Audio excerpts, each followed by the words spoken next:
let's start with you. Can you tell us about the Center for Disease Control's Take 3 approach to controlling flu transmission? The CDC has a very nice way to remember some of the big 3 things that we should do to help keep ourselves well, and particularly to prevent influenza. The first one is to get vaccinated. Unfortunately, fewer than half of Americans get vaccinated every year, despite the fact that the CDC recommends that everyone 6 months of age and older get vaccine. So that's the number 1 preventive. It's not too late. Flu season usually peaks in February or later, so please go out and get a vaccine if you haven't already. The second thing is personal protection, and Anna's going to talk a little bit more about that later. But these are things like covering your cough, washing your hands frequently, staying home from work. That's number 2. Number 3 is use of antivirals. If you have influenza and your doctor prescribes it, antivirals may be helpful to you. So take 3 and stay well. And what are some early indicators of flu, and should we stay home as soon as we feel them? It's really important to recognize the difference between influenza and a cold. Influenza is a serious illness. It can be prevented and it can be treated as well, but it is something that should lead you to stay home.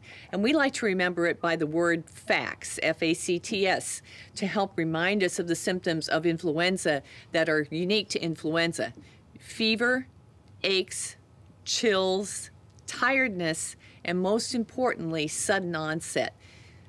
The flu starts suddenly, colds usually come on quite gradually.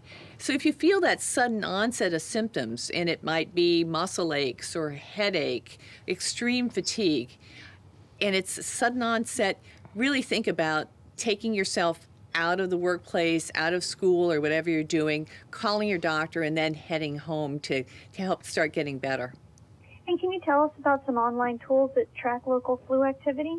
Yes, the site FluFacts.com includes a lot of links, including links to maps of the United States indicating flu activity, and a lot of very helpful preventive hints, as well as a link to our applications that you can download into your phone. So FluFacts.com is a great one, and another good one is NFID.org. That's the website for the National Foundation for Infectious Diseases. And we also like the CDC website, cdc.gov or flu.gov, which has up-to-the-minute reports of flu activity in all areas throughout the United States. And Anna, can you tell us about proper etiquette when it comes to the flu? Absolutely. You know, it's interesting, people will debate how good Americans' manners are, but the NFID did do a survey that showed that about nearly 2/3 of Americans, when asked, will admit to being that guy who goes about their daily business even though they have signs of the flu, out and about with others, coughing, all of that. And we really need to be doing better when it comes to that. This is the time to stay home, call your doctor. You know, even if you maybe wanted to go out to a lovely dinner party, used to be considered rude to cancel on that hostess.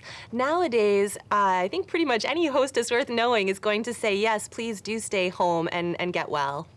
And how do you politely address touchy conversations with that guy who continues to resume his daily activities while ill with the flu? You know, it is okay to go ahead and approach people from time to time. What you want to do is show some care and concern in your voice instead of that kind of note of ick and disgust. So say it's somebody at work who isn't looking so hot. You can say just that. You know, you aren't looking so well. I'm worried it might be the flu. I think you should go home and maybe see a doctor. That is the way to address it. You can even do that with a stranger. You know, I can tell you're not feeling well, but would you mind covering your mouth when you cough? Thanks. And do either of you have any additional tips or information you'd like to share?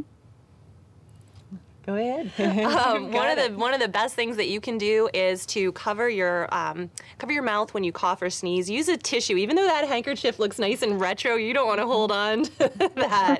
So dispose of the tissue. If you can't have that, you know, into your sleeve, you know, toward the crook of your elbow, not up towards your wrist. That can help you with some of that prevention, and visiting FluFacts, as Dr. Rehm said, to learn some more tips, and it will link you to the FluFacts Facebook page where you can take some more quizzes to check out your flu etiquette this season. That's what I wanted, that quiz. Yes. Well, thank you both. Have a great afternoon. Thank you. You too. Thank you. Bye-bye.